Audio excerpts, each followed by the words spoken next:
Hello, this is code play और आज हम बात करेंगे why are there so many programming languages. हमारे कम्युनिटी में बहुत सारे प्रोग्रामिंग लैंग्वेज क्यों एग्जिस्ट करती है।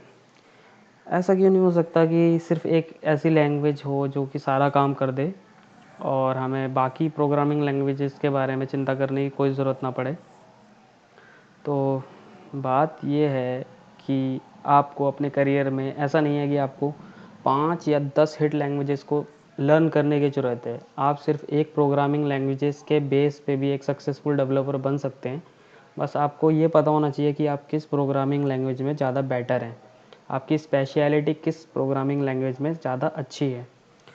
तो जैसे आप एक वेबसाइट में आपको बताता हूँ, आप एक विकीपीडिया के पेज में जाएंगे तो यहाँ पे लिस्ट है प्रोग्रामिंग लैंग्वेजेस की। तो इसमें ए से लेकर जेड तक की पूरी लिस्टिंग दे रखी है कि इतने प्रोग्रामिंग लैंग्वेजेस हैं हमारे कम्युनिटी में। तो इस लिस्ट को देख के आपका दिमाग ज़रूर ख़राब होगा, क्योंकि आप अपने पूरी ज़िंदगी में ये सारी प्रोग्रामिंग लैंग्वेजेस को नहीं लर्न कर सकते। आप ज़्यादा से ज़्यादा 1, 2 या 3 प्रोग्रामिंग लैंग्वेजेस को मास्टर कर सकते हैं। इससे ज़्यादा प्रोग्रामिंग लैंग्वेज को आप शायद नहीं पढ़ सकते। तो जैसे हमारे पास कुछ प्रोग्रामिंग लैंग्वेजेस हैं, जैसे कि हायर लेवल के प्रोग्रामिंग लैंग्वेजेस हो गए जावा स्क्रिप्ट, जावा और आपका आ गया पाइथन।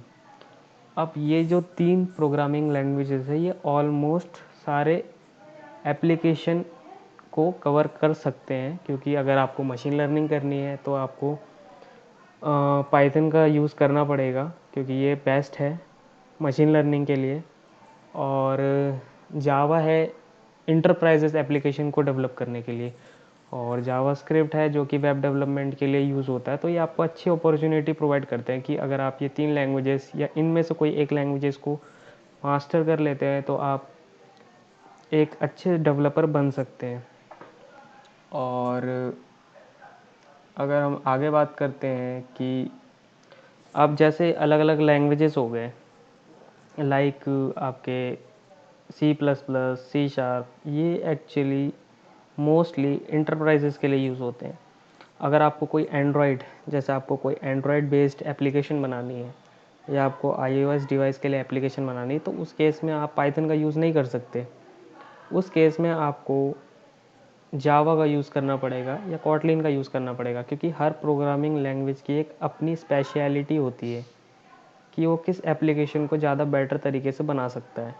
अब जैसे आपको मशीन लर्निंग करनी है या आर्टिफिशियल इंटेलिजेंस बेस्ड प्रोग्रामिंग करनी है, तो उसके लिए आपको पाइथन की ज़रूरत पड़ेगी। या अगर आपको वेब सर्वर बनाना हो, या आपको डाटा विजुअलाइजेशन करना हो, या आपको स्क्रिप्ट बनानी हो जो कि थाउजेंड ऑफ एक्सेल फाइल को प्रोसेस कर सकता हो, तो इस केसेस में आपको पाइथन प्रोग्रामिंग लैंग्वेजेस का यूज़ करना पड़ेगा। अब डिफरेंट डिफरेंट प्रोग्रामिंग लैंग्वेज के प्रोस और कॉन्स होते हैं। जैसे पाइथन का कौन ये है कि ये एक स्लोअर प्रोग्रामिंग लैंग्वेज है कंपैरिजन टू C++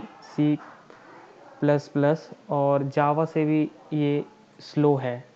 लेकिन उसका प्रोस ये है पाइथन का कि ये एक डेवलपर प्रोडक्टिविटी बेस्ड एप्लीकेशन है। अब डेवलपर प्रोडक्टिविटी बेस्ड का मतलब ये है कि आपको कम लाइन में एक एफिशिएंट कोड आप बना सकते हैं। मतलब आपको किसी एप्लीकेशन बनाने के लिए कम कोडिंग करनी पड़ेगी। जैसे अगर आपको कोई एक एप्लीकेशन बनानी है और अगर आपने उसको जावा में बनाया है, तो उसमें अगर आपको 1 लाख से ज़्यादा लाइन की कोड लिखना है, तो वही काम आप पाइथन में कुछ हज़ार लाइन में कंप्लीट कर सकते हैं। तो ये डेवलपर प्रोडक्टिविटी के लिए सबसे बेटर लैंग्वेज है, और ये सबसे ज़्यादा इजी टू लर्न है, और ये इंग्लिश लैंग्वेज के सबसे ज़्यादा क्लोज है। तो इसलिए पाइथन का जो यूज़ है वो मोस्टली मशीन लर्निंग में होता है, और जावा एक enterprises application based programming language है। और अगर आपको इसके बारे में और अच्छे से डिटेल में पढ़ना है तो मेरी एक वेबसाइट है, उसका लिंक मैं आपको डिस्क्रिप्शन में दे दूँगा, और आप उससे अच्छे से समझ सकते हैं। मैंने इसके बारे में पूरा डिटेल में लिखा हुआ है। और बाकी की कहानी मैं आपको अगले वीडियो में बताऊंगा। ओके।